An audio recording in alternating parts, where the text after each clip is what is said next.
Quest for Infamy, developed by Infamous Quests and published by Ratalaika Games on console, is an unabashedly authentic throwback to Sierra Online's classic point-and-click adventures, specifically 1989's Quest for Glory. That authenticity, however, is a double-edged sword. Despite some modern assists, think hotspots, combat difficulty settings, an in-game manual, and even a hint system, Quest for Infamy is a game that reminds me of both the best and worst of that era.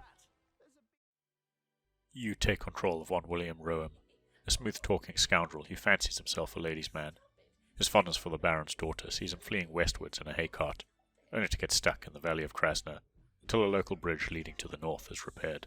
The sheriff of Folksville is a stern and unforgiving man, with a penchant for public executions, while the mayor of Tyr is an idiot, albeit equally quick to deal with threats to his rule, and there's a crazy cult trying to recruit new followers to their mountain citadel. But all is not lost. The starting town of Folksville houses potential mentors to guide Rome in the ways of the fighter, sorcerer, or rogue, all of which offer a mostly unique path through the 3 acts. Although you'll always experience several major, and typically time-sensitive narrative beats, each specialization offers unique quest lines, some novel solutions, different allies, and trips to unique locations. Although each playthrough is not particularly long for an RPG, the structure provides great incentive for replays. For both better and worse, another authentic element in Quest for Infamy is the writing. You can expect some truly stupid dialogue, snarky narration, and crude humour that misses the mark as often as it hits.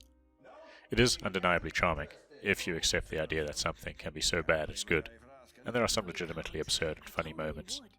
But many of the jokes and quips could be taken as offensive. Despite a few jabs at modern events or memes, Quest for Infamy feels like it was written by juvenile developers in the late 80s, for an audience of post-pubescent boys. As someone who was once a post-pubescent boy, and still has clear memory of my youthful idiocy, it played into the nostalgia aspect. For everyone else, consider yourself warned. Now when it comes to the gameplay, Quest for Infamy is a late 80s, early 90s point-and-click adventure through and through, not some modern reinterpretation.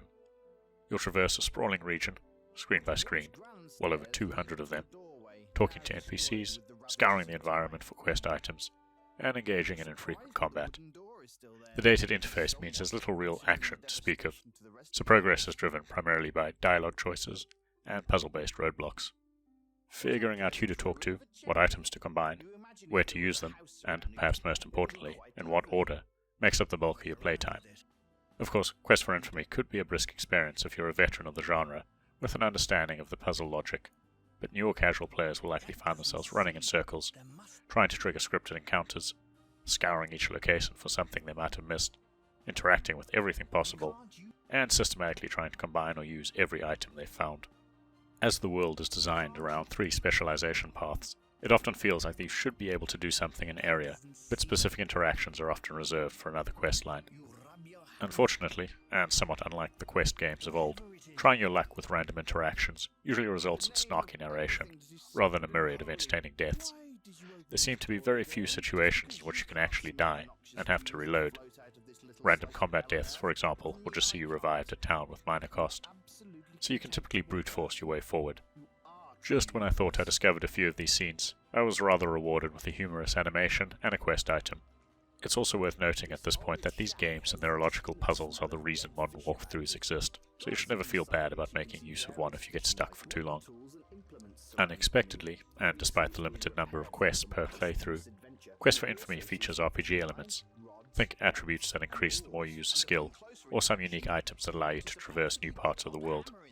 Improving your physical or magical attack types is by far the most useful in improving your hit chance in combat. You can also increase your stealth, thievery, and climbing abilities. You can also find or buy gear to equip, and sell monster parts to specific NPCs to supplement your meager quest rewards. Perhaps most importantly is your infamy level, which goes up based on your story decisions and a few secret interactions. It's a surprisingly deep system that, by the very nature of the game, often feels superfluous, fully leveling all your attributes, some of which are locked behind different specializations, requires repeating basic actions for hours, or grinding the infrequent random battles. Now, talking of combat, it boils down to picking the right attack type for the enemy you're facing, with some specialization-specific abilities on a timer. Sometimes you'll also want to block attacks to buy time to chug a health potion.